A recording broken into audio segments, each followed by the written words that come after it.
కష్టపడలేదండి. ఇప్పుడు మత్తయి సువార్త 6:19 ఏముందంటే ధనమును అంటే మనము సమకూర్చుకోకూడదని. అవునా కాదా?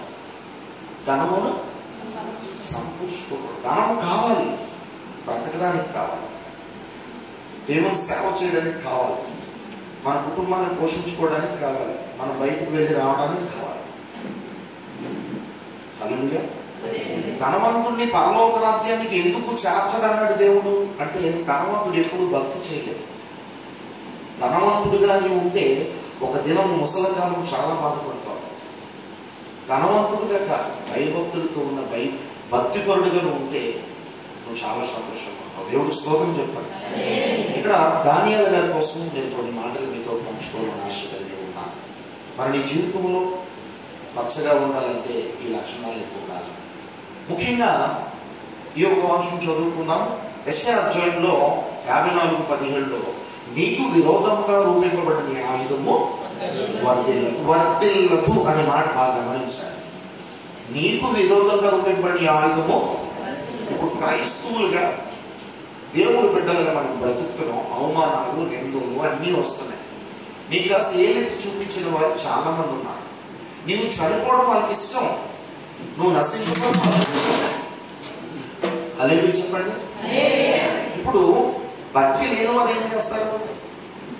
నువ్వు చనిపోవాలని చూసుకుంటారు. ఇప్పుడు మన కుటుంబ సభ్యుల్లో కూడా ఉన్నారు అలాంటి వారు, లేదా? అదే ఎందుకంటే నేను 2020 వరకు దేవుడి బిడ్డలకి ఏనాడు నేను అక్షరం చేయలేదు, మంచి వాక్యం చెప్పేసి వెళ్ళేవాడు. కానీ 2020 నుంచి నేను బాగా తెలుసుకుంటే ఏంటంటే, దేవుడి బిడ్డలో కుటుంబాల్లోనే గొడవలు ఎక్కువగా, అరుపులు, అన్నదమ్ములకి, రక్త సంబంధికులకి, బ్లడ్ రిలేషన్ ఎవరికి కూడా పొత్తు ఉండటం. వారి తల్లిదండ్రులు కూడా సరిగ్గా చూడలేదు, వారి అభిమానులు కూడా సరిగ్గా చూడలేదు, వారి భర్తకు కూడా లోపడలేదు, వారు భార్యను కూడా ప్రేమించలేకపోతుంది. క్రైస్తవులు నేను చాలా మందిని చూశాను.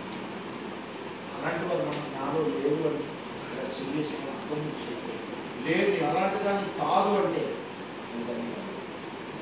లేదు సార్. మీ వాక్యం ద్వారా, దేవుని వాక్యంతో ఈ రోజు నుండి నిన్నటి దినం చాలా మంచి మాటలు శాంతారావు గారి గారి ద్వారా విన్నాము. మరి ఉదయకాలము కిరణ్ సార్ గారి ద్వారా కొన్ని మాటలు విన్నాము. ఈరోజు సైలెన్స్ వాళ్ళు ఎందుకు పనికిరాని వాడు, ఎంత భయంకరమైన సాక్ష్యం. అలాంటి వ్యక్తి ఇలా మారేడు అంటే కేవలం దేవుని ప్రేమ. ఇలాంటి ప్రేమ నాకు ఉంటేనే నాలో ఒక నెమ్మది వస్తుందని అనుకుంటే ఖచ్చితంగా అదే ఆశీర్వాదం. చాలామందికి మేలు అమ్మ, గొప్ప మేలు చేసేటువంటి సాక్ష్యాలు చెప్తున్నారు. మేలు ఇల్లు కట్టుకుంటే మేలు,